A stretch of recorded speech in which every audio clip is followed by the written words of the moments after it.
It's great to talk to you about mergers and acquisitions, always a fun area of topic. And today we are honored. We have a Hall of Famer here. David has been inducted into the Mergers and Acquisitions Hall of Fame. Something you want to comment on that? Oh, you can finish. I have a funny story about it, but I'll. Oh, yeah, no, please. It's much better coming from you. Am I on mic? You're right there. So the funny story, I called my mom. By the way, there are, award groups and, of all kinds. And there's an M&A organization that happens to have constructed a Hall of Fame that Jack Butler, who was a longtime partner of Skadden, chairs. So it's not a nothing thing. So I called my mom and I said, Mom, I've been doing this merger and acquisition work and related work for many years now. And interestingly enough, I think I've been recognized by my community for some contributions, and I'm looking for some some parental approval probably. And of course, her response in nice Jewish mother fashion was, "That's very nice, David. Next time you're at the house, I need you to bring some things to the basement." Good old mom keeping you humble. That's great. Sitting next to David is Joe Ronca, who is a member with Mintz. He focuses on mergers and acquisitions and securities law. And then online, do we have Bate? Yes. I can't see him, but he's there. All right, he's over there. I can see him now. There is a reggae song called Bate. Oh, really? There is. I'll have to send it to you. Yeah, I love to hear it. No problem. But anyway, so Bate is with a company called EP Valuation, which particularly deals in the oil and gas industry. So it's going to be fantastic to hear from him and his thoughts. So again, my name is Mark Heil. You heard me earlier. I won't go over my background again. We'll just pick it up from here. Again, we want this to be a conversation with the people in the room. Looking very forward to this. This morning, we had a very good back and forth with the audience, and we're looking to duplicate that again this afternoon. If you have anything that, feel to chime in, I'll get you a microphone and we'll take it from there. So I gave everybody a quick introduction. David, I'd like you to maybe start and fill in a little bit more about your background. So by the way, I think I'm listed as lead independent director and treasurer of BRANY, which happens to be one of a number of boards that I sit on. But my day job is running a boutique investment banking firm that I formed about 145 assignments ago, called David and Deutsch and Company. And our work it's fourfold, really twofold. So the four things quickly: we do merger and acquisition work, which is the mainstay of the firm. It's probably where 80% of our revenue comes from over the last 29, 30 years. The second thing is very actively board work of a certain kind that we think adds a lot of value to our kind of leading closely held client. And then third and fourth, quickly, out of the M&A work sprang a bunch of fantastic relationships over the decades. So those CEOs and matriarchs and patriarchs of those sometimes family held enterprises most often stick with us in the form of their being a part of this thing that we call our President's Council. So that gang meets every single quarter, has for 17 years, and we make group growth equity investments together, as we say, born of the resources and relationships of the council. So that's for us a nice extension of the relationship orientation of the firm. And then the fourth thing, very quickly, something that's come to be known as Camp David. We began a marketing event 23 years ago that turned into this 3-day national conference that if you go to campdavid.info, you'll see what it is. But the two main things are M&A and board work. Perhaps, Joe, you'll introduce yourself, and then maybe we'll go into some introductory comments of where in the world we think M&A is and is going. Yeah, my name is Joe Ronca. I'm a partner here in the corporate and securities practice at Mintz in the New York office. And I know we're very pleased to be able to host the forum here this year and excited to have Andy joining our team. I focus predominantly on M&A, middle market, lower middle market, $50 million to $500 million in value, sponsor, strategic, buy side, sell side, and generally across industries. Last several years, myself and a number of my colleagues have done control acquisition work for a family office that tends to do their acquisitions like a private equity fund, with leverage, with rollover, with rep and warranty insurance. And happy to talk about all things M&A with this group today. Fantastic. Bate, why don't you chime in here and introduce yourself? Give us a little bit on your background. Yeah, absolutely. Well, good afternoon, everyone. It's good to be here again.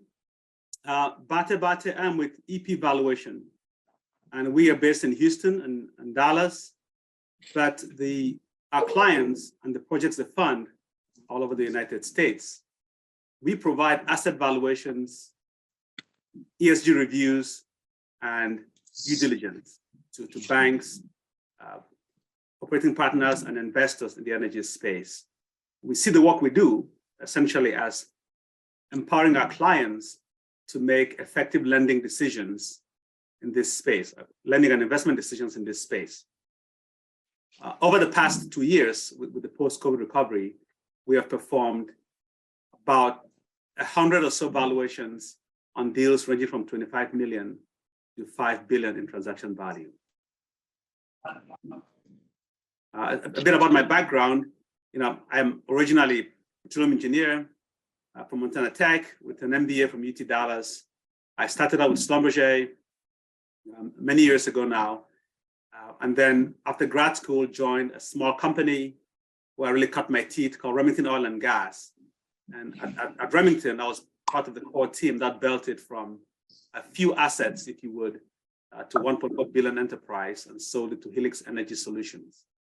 After that sale, I stayed with Helix for 2 years, then joined Union Bank in September of 2008, where I spent quite a bit of my time doing, again, energy lending and similar activities. After Union Bank, I did a short stint in investment banking, then joined ING's Energy Capital Group, where as head of technical services, I was in charge essentially of reviewing or overseeing valuations of the bank's $4 billion portfolio. So, over a decade, 2 decades in this business, I've been on all sides of it, banking, engineering, and now consulting.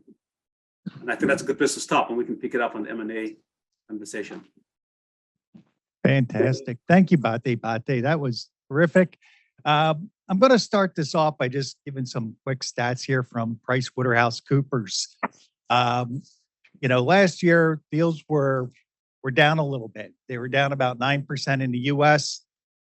Mergers were down about 17% globally, 37% for acquisitions. Values on those deals, again, mergers were down about 25%, and acquisitions were down 51%. And that's not on a per deal basis, that's just aggregated together. So let's be clear on that. I'm not saying the values are down on a per deal basis. But nonetheless, it sort of gives you an indication of what was happening, particularly in the second half of last year. And David, I guess what I want to know is where are we at now? What's happening right now? So I often tell people that we in the world of M&A and corporate finance have the luxury of not caring where certain things trade day to day or month to month or even quarter to quarter. To me, it's a bit of a longer term proposition. So if you'll forgive the little bit of reframing, the M&A, by the way, there are lies, damn lies, and statistics. So M&A statistics often center on aggregate deal volume in the US and in the world. And by those aggregate statistics, the sky has fallen. Yet, if you look at things like number of transactions, not too long ago, a couple of decades ago, the annual number of M&A transactions was approximately 10,000. At the peak of M&A activity in 2021, and we can talk about why that peak and what happened the year prior in 20 and the year after 2022, the peak year was pretty close to 22,000. So 22,000 number of transactions versus 10,000 only 15-ish to 20 years earlier. Even though we're off the peak of 21 and the shoulder years, if you will, the year before 21 and after 21 looked a lot more like 17, 18, 19,000 deals as compared to 21,000 deals. We live in a world of hyperactive M&A activity. So I don't, not to be too flip about it, but don't care and don't give much credence to the notion that we're off, both because we're off from what was clearly a peak, but also from, we're in a historic realm where the M&A marketplace is so liquid. By the way, there's so many interesting statistics about this, but the private capital markets have really come to almost dominate the universe. It used to be 12-ish thousand public companies, 11, 12,000. That number is now 6,000. And at the same time, private capital markets have dramatically broadened, and the private M&A market has dramatically broadened. So everything isn't about public markets. Private capital markets are so damn broad and deep that, and there's so much activity that I'm not persuaded by anyone that the world is off and therefore their budget should be off. There's plenty to do. Good deals get done no matter what market we're in, right? No. Question though for you, talk maybe just sort of talk about the platform versus the add-on. So there are things that do happen by sector and by quarter and by year. There's so many flavors of M&A. Look, there's giant M&A a la KKR, a la Carlyle. Carlyle is a client of ours. A lot of other large private equity firms are clients of ours, as well as smaller ones are as well. But in the world of mega deals, those transactions are to some degree less about add-on, more about big deal at what you perceive to be a value, a certain amount of operational improvement, and sell it at hopefully, or bring it public again at hopefully a greater multiple. Middle market transactions are much more, not all, but more of a consolidation variety, and particularly now, because good luck getting a large tens of billions of dollar deal done now with a syndicate that requires 20 banks. You can't get that deal done right now, post SVB and some other interesting things that have happened, but you can get smaller deals done with more conservative capital structures where more of the juice is in add-on activity. So the world of the middle market has always been interested in add-ons, tuck-ins, consolidation plays. That's especially true right now. Well, I guess we'll have Joe, since you brought up the topic of debt playing into this and lending, particularly from banks and other sources. Talk about those markets and how it's affecting the M&A market.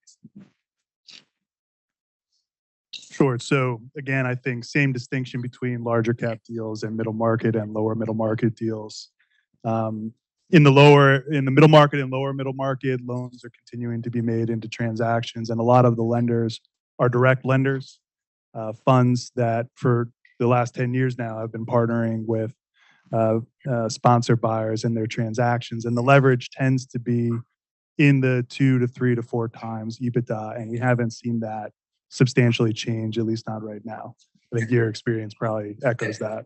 And then increasingly in the commercial finance community that doesn't even think in terms of multiples of EBITDA. Agreed. Deep asset-based lending. Agreed. And BDC and SBC, and SBIC community. Interest rates are certainly up on the direct lending as well, reflective of the overall market. So the cost of capital has gone up for the middle market acquisitions. I think some of our clients have the flexibility to put in a little bit more of an equity check or to seek a little bit more rollover to compensate for that. And again, the amount of debt that they traditionally use in these transactions, they're not taking as big a hit. Bate, I want to toss it over to you. And we've been talking about what's going on now. Talk about oil and gas, and if you'd also, the alternative energy market as well. Yeah, absolutely. Happy to do that. So, just picking up on the syndicated deals, one thing we have seen in this space is that there are about 6 or 7 active, good-sized lenders who have left the space, right? Because there were about 70 bankruptcies in upstream oil and gas in 20 and 21, even COVID, and a lot of banks left the space, 1, because of losing money, and 2, because of ESG. So you think of ING, ABN AMRO, Societe Generale, Natexis, BMO. Those are very large, lenders in the space that are no longer lending. So there are fewer banks to make those loans, and the cost of capital is going up, which means that oil and gas companies, those that are left, have a difficult time clearing a last transaction because there's just not enough lenders to take on a very large transactions, right? So existing ones have to take on bigger holes in syndicated deals. Now, having said that, where does M&A lie?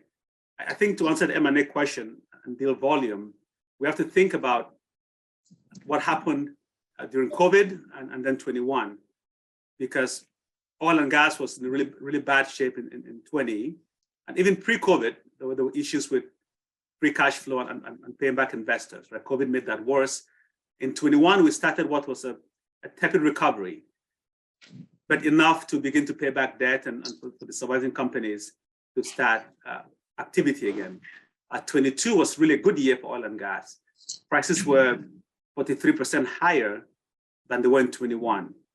And as you all recall, in March or February of 22, Russia invaded Ukraine, which really boosted commodity prices. In March of 22, oil was about $114 per barrel, and gas went from $5 in March to about $9.50 in August of 22. Now, over that time, through March of this year, oil is now $67 as of mid-March, and gas was about $2.40. But nevertheless, 20 was an excellent year for oil and gas companies. However, that did not translate into a boon for M&A activity. What we see in the numbers in the upstream sector is that there were about 13% fewer deals done in 2022 than in 21. 97 billion of deals were announced in 22 compared to almost 140 in 21. And the question of why is that? You would expect, if you would, that in a market in which companies are flush with cash, they'd be buying, making deals. And there are a couple of reasons for that. Pre-COVID, investors wanted companies to show capital discipline and return money back to shareholders and make distributions, which was not happening. Companies were trying to grow. Post-COVID, those that survived have clearly heard that message. And now they're holding on to cash, doing share buybacks, making distributions. And when deals happen, it's usually the right deal, because if the price is not right, the seller has no incentive to sell, because the sellers now are also flush with cash, right? There's no reason to sell if you don't get the valuation you want. A lot of PE firms that were essentially locked in with the collapse and couldn't raise money are now able to begin to raise money. So we're seeing some growth in formation of new companies. But when it comes to specific M&A, I feel that the larger companies are holding on to cash to distribute back to shareholders. And more important, they're not seeking to buy assets just for the sake of growth. They're seeking to buy assets when it makes sense. And that has not really happened yet. So I feel that 23 will be a better year, in part because we've seen some really big deals announced in April. I think Ovintiv announced $4.3 billion in acquisitions from NCAP 2 weeks ago. That I think is an indication of what's about to happen in the market in 23, because we finally arrived at an understanding that prices will stay elevated, at least for the short term, and companies can now start deploying capital in ways that make sense. Now, talking about the energy transition space, one thing we've also noticed is that a lot of our clients are beginning to spend money to do deferred work, right? To improve field operations, to buy the kind of equipment that they need to decrease scope 1 and scope 2 emissions. And more important, they're beginning to buy or invest in clean tech companies.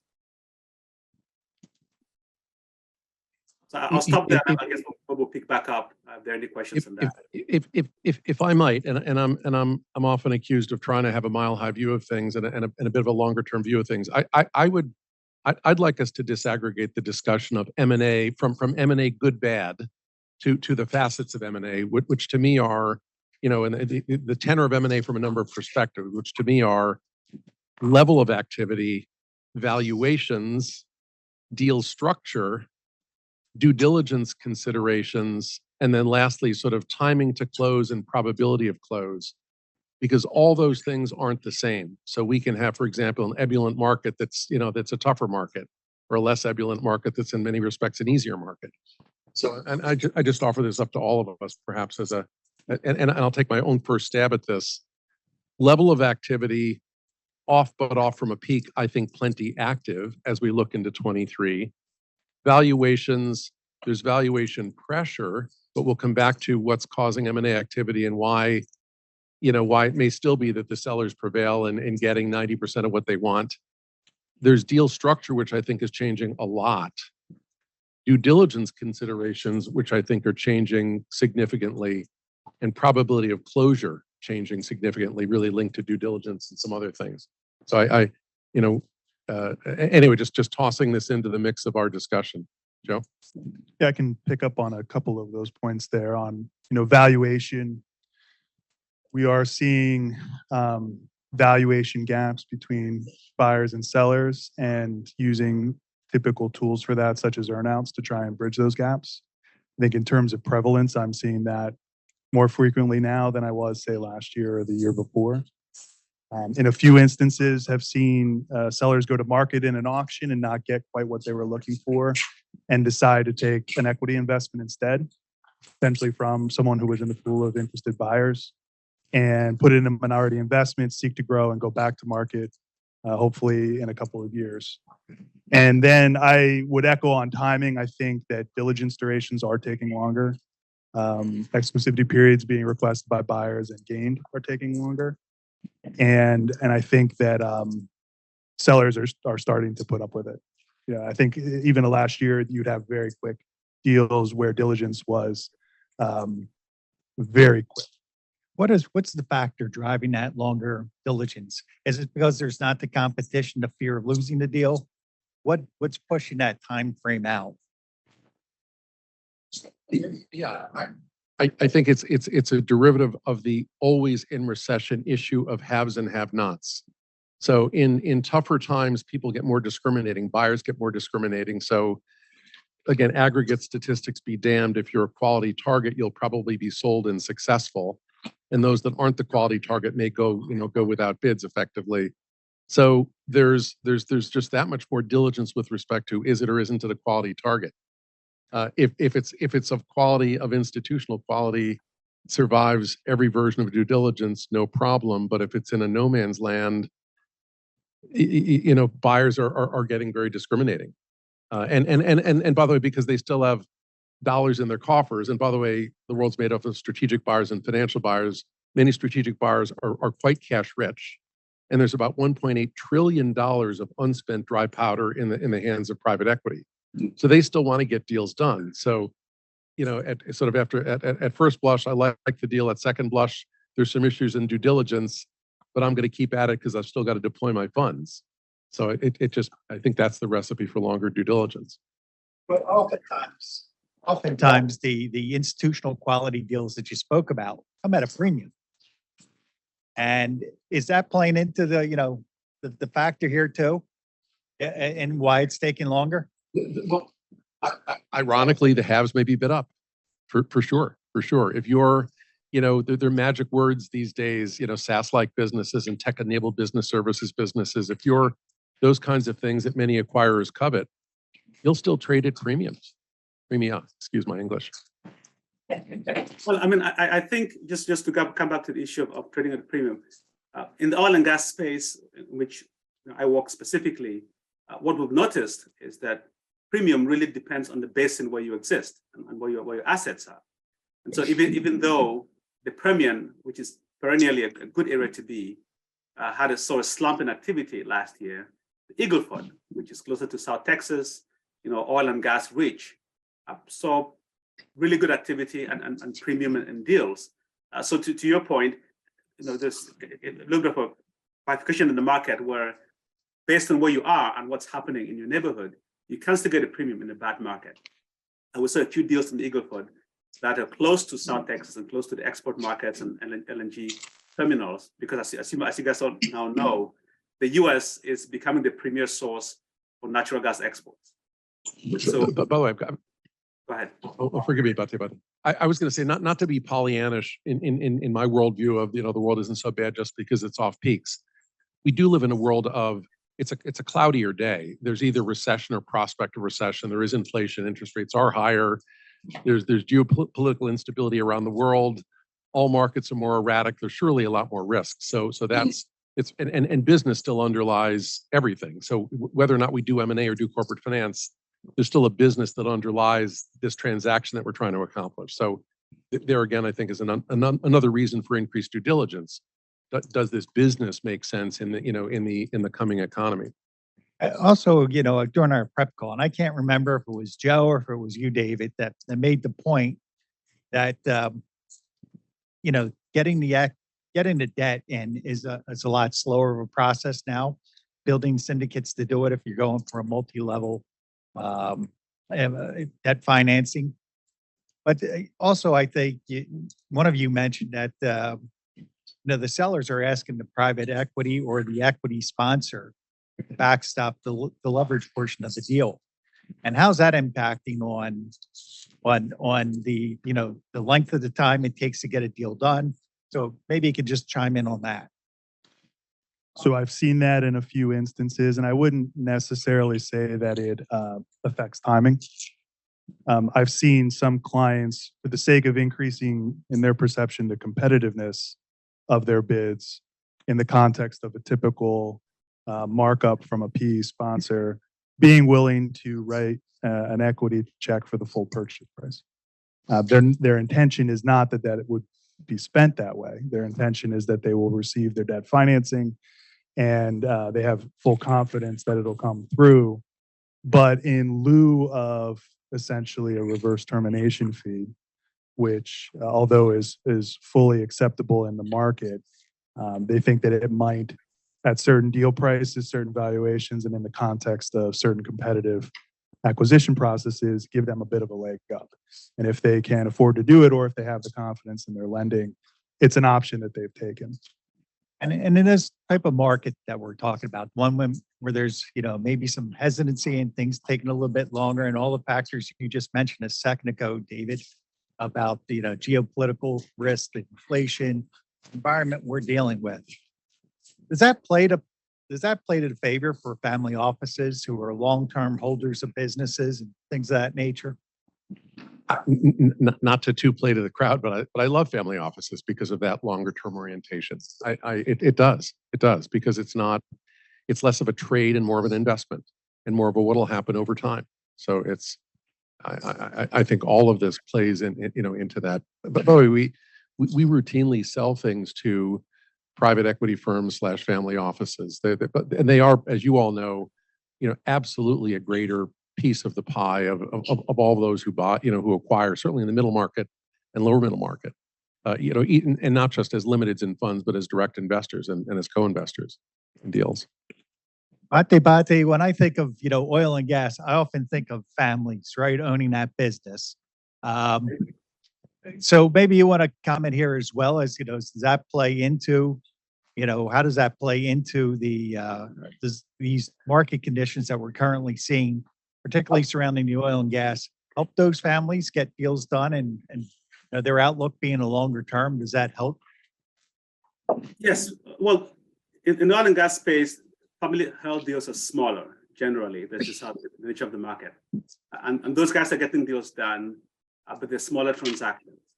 The headline transactions usually come from large companies, the Earthstones of the world, if you would, and the Chevrons and ExxonMobils and the Pioneers of the world. And those guys drive market sentiment. Right? Because for example, Ovintiv buying, putting down 4.3 billion in April is the largest transaction announced in the oil and gas space since September of 21. So that's a market driving headline. But what that also does is it frees NCAP, the PE sponsor of those three companies that are being bought, to redeploy that capital. Because PE firms have been kind of stuck in this space of not able to sell their portfolio companies and therefore not able to raise new ones. And what I think we'll see in the market is, as you get the headline transactions, you will see small transactions move along with it. But I've not seen specifically smaller companies are making really big deals. That has not happened yet. Bate, I'm going to stick with you for this next question, just very quickly. During our prep call, you mentioned some drivers that a lot of these oil and gas are looking for clean tech companies and making investments in that. And at your introduction, you also ended on that note. If you could just maybe fill in a little bit in that area as to what's driving them that are outside of just market factors, good returns. Oh yeah, that's an excellent question. I think the the first thing is access to capital is important. There are fewer banks in this space, and so to get good access to capital, you need cleaner assets, I should say. And so companies are spending the money they need to spend to reduce emissions, right? They're spending money to first to monitor emissions on locations, changing equipment, cleaning up field locations, so that they can show that their carbon footprint is decreasing. That's important. At every presentation I sit in, there's an ESG slide now that the company tries to convey the kind of work they're doing to decrease emissions. That's one. The second, I think, is the sense among some oil and gas companies that they need to diversify their business strategy and revenue streams. And one easy way to do that is to get into carbon capture technologies, whether it's CCUS or other clean tech. So there are a couple of companies, there's a company called 12, for example, that does carbon capture and transformation. They use it, they have a catalyst that transforms carbon to, other, ethylene and similar sources that you would normally get from hydrocarbon-based products. So that's great. What we see, I think, is that oil and gas companies are trying to figure out how do we vertically integrate with these clean companies so that they can reduce emissions and show the market that they're being responsible parties, which banks really are looking for in new deals. Great. David and Joe, I want you to maybe just comment for a second or two. Clean tech has obviously been something very, at least, you believe from the press, it's been a very hot area. Do you agree with that? And what are the other hot sectors of the market right now? Well, I'm glad you mentioned the word sector, because I was about to jump in and say, I mean, this is all very sector by sector. So there's heightened levels of activity in certain aspects of energy, certain aspects of financial institutions and healthcare work. And by the way, added tech to all these things, to fintech, to health tech, to tech-enabled services, absolutely heightened levels of activity. But then not so much in things like old-fashioned specialty retail that's mall-based. That's not going anywhere.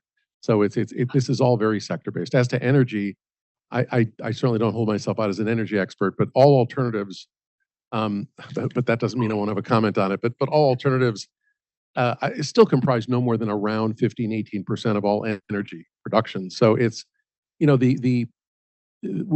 haven't and shouldn't throw the baby out with the bathwater in the sense that everything's about, for example, clean tech. Look, Kleiner Perkins, very prominent VC firm on the West Coast, learned that lesson. They had some difficult times making, and this is all publicly known, making giant investments in things like Bloom Energy.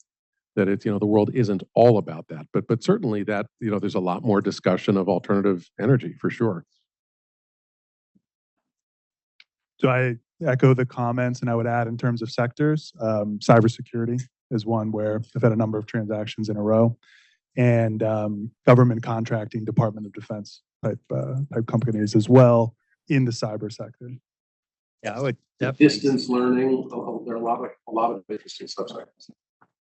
All great stuff. So, Mark, we got questions. sure. I'm sorry. As family offices in the audience, how do we participate? How do we make investments? So traditionally, The question was, how do the family offices participate and make investments in private equity? Back to my M&A. in M&A. So back, if you don't mind, a little bit to the mile high view. Mile high view is the blue. I'm going to equate to some degree M&A and private equity activity, because if you're going to make an investment in M&A, you're making an investment. Exactly, it's via a private equity vehicle of some kind, typically. The PS, if you have a portfolio company, if you already own something, you and your family do, then you may do your own M&A, your own corporate development activity. So that's certainly one way to do it. But I began to say, to some degree, the bloom is off the rose in terms of yields in private equity vis-a-vis yields in public securities. The private equity business used to be, not quite a license to steal, but an almost guaranteed sort of 30-40% IRR business a couple of decades ago. That's no longer the case. So, number one, it's all about a balanced portfolio that might include private equity, but not necessarily that, favorably vis-a-vis anything else. But how people participate traditionally as family offices is traditionally number one is LPs and funds. Traditionally, number two, as a co-investor, you're in that fund and you have an opportunity to additionally invest in any given transaction that that fund may be doing. Perhaps it's larger than it would have otherwise done, and it seeks additional investment from its LPs. And then the third answer really is the trend. The more and more family offices themselves making direct private equity investments, hiring their own people, their own professionals to do it. Now that requires some scale. It's not unlike the decision to form a single family office. You've got to have $200-300 million under management to do that, to afford the $2 million cost of the family office. So if you're going to make the decision to do direct private equity and M&A investing, it's that much more of a bet. You need that much bigger of a family office. Joe, one of the things I've heard, a lot of people are expecting 2023 to be the year of distressed buying, right? So are you seeing any headers towards that through your practice here? People coming in to refinance loans, things of that nature, things that could lead to a sale in a distressed situation? I have not seen that as of yet, or seen clients of ours looking at targets that are in a distressed scenario. Certainly, if things take turns, you will find companies based on their balance sheets, I would think, that are in that kind of position where their lenders are potentially looking at a foreclosure or a workout, and buyers who have the capability to move fast and to find the funding can take advantage of that. But as of yet, I have not seen an uptick in my practice or of my colleagues of distressed M&A. So there's an old commercial adage: you make money when you buy. You hope for liquidity on the sell side end of things, and you make money when you buy. There's that. There's another anecdote, if I can add. I began my life 42 years ago trading bonds at Lehman Brothers, when it was Lehman Brothers Q Loeb. And same sort of thing. You make money when you buy. You just only hope for liquidity on the other side. But interesting fun fact that I dug up for this conversation: Bain, the consulting firm, did a study. It was January 31st of this year, and in their true ultra statistical fashion, determined that companies that are active in M&A in stressful times deliver greater shareholder returns by a significant margin. So it's again, we all shy away from tougher times, tricky times, turbulent times, but there's and call me Pollyannish, but there really is opportunity in turbulence. There's opportunity in real estate. We heard earlier today. There are opportunities in certain kinks in various aspects of capital markets, and likewise there is in M&A. Large corporates, by the way, as active as they are as buyers, are reconfiguring their portfolios. They're thinking keenly about what they should own moving into the next economy. If they have dry powder, they're buying things, but they're also selling things. And those things that they're selling, they just want to liquefy. So they're not the toughest sellers necessarily. There's opportunity in corporate divestitures and buying corporate divestitures. David, I just want to. P.S. Baby boomers are now basically 50 to 77. All the people born from 46 to 64, and they're not getting any younger. So they're not retiring and selling maybe at 65, but now the leading edge of the baby boomers are 77. It's time. Well, a lot of baby boomers pushed off selling because of 2008. Absolutely. Where I was going was, typically in a down market, there's, everybody's limited bandwidth to make investments. It doesn't seem to be the case here, as you already touched on. Private equity firms have a lot of dry capital. You also have corporations that have a lot of dry capital sitting on the side. So how does that factor in? These great opportunities, is that going to drive prices up? Maybe they're not as great as previous ones. Well, it goes to my multifaceted point. It's sort of not all about volume, for example, and not all about value. So it may be, look, deals are being structured differently. So it's and again, it's all sector by sector. And it's, if you're in a hot sector and you're the thing that the world gravitates to, you may fetch your premium, but at tougher terms, at tougher deal terms. Marty? Yeah, so that's my question, actually. If you can do it like special terms people should be looking for in deals, that might occur now, like earnouts, self-financing. So here's my pet way to describe structure to people, how structures can be different. What if I told you I'd pay you a penny for your business? Your enterprise is worth $1 billion. You'd say, go away. You're crazy. What are you thinking? Well, I didn't say it's a penny for the enterprise, but $1 billion a year consulting agreement, annually for the rest of your life. So that's structure. So the payment can be made in dollars and bananas now or later. It can be cash. It can be, look, cash, any version of equity of the acquirer, notes of the acquirer, installment payments, contingent future payments, and the definition of of those contingent future payments and the hurdles. That's all of what's being negotiated now. So so in this economy where the typical seller says, no worries, my sales and earnings will be a third more next year. And the buyer in this economy says, I am worrying, we face recession and I'm not so sure. There's a bridge to gap. And that's some version of contingent future payment. And then the argument is about, or the struggle, or the negotiation is about what constitutes success. So does the lender have the liens on the first and second child? Just kidding. I think all of those comments are on front end and there's the back end as well. And when things are in the favor of the seller, what we were seeing in a lot of auctions were walkaway deals where essentially the buyer has no indemnification protection. They have to buy rep and warranty insurance, and that's their sole recourse. And a lot of buyers were accepting that, including in middle market valuation type transactions. I think you're unlikely to see that as often. It's still being requested. Buyers are not going for it. It depends on the sector.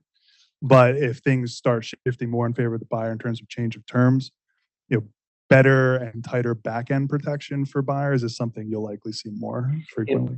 The B part of that, the simplest thing that happens, or a simple example of that give and take in terms and acceptability of a purchase of language and purchase and sale agreements, is in the headiest times, the 21 times when arguably sellers had every advantage and they said, look, I'm going to conduct an auction. I'm going to show this to 2,500 private equity firms and another 1,000 strategics. And by the way, I'm also going to issue to everyone I'm the seller, my draft of the asset purchase agreement. And I want all of your markups when you make your third round bid, which is to say, I don't want any markups. That's what the sellers meant in 21. Today, it's not that market. Today, there will be markups. It's not the seller. It's no longer entirely up to the seller to dictate the terms of that purchase and sale agreement.